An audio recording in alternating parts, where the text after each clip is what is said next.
Boa tarde. Então, estou a fazer um pitfire para uma lareira de inverno, como lhe queiram chamar. Vou-vos mostrar um bocadinho como é que eu faço. Temos aqui uma chapa de 3 milímetros em que eu desenho o formato que eu quero. Como podem ver, desenho o formato que eu quero. Corto com o plasma, que é mais fácil o geral.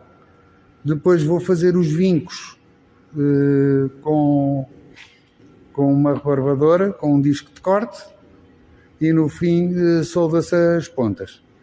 Este é o primeiro vídeo que estou a fazer sobre este assunto. Espero que gostem e vou-vos mostrar mais umas peças que faço. Vai ser um vídeo curto, desculpem a edição, mas é o primeiro. Obrigado e espero que gostem.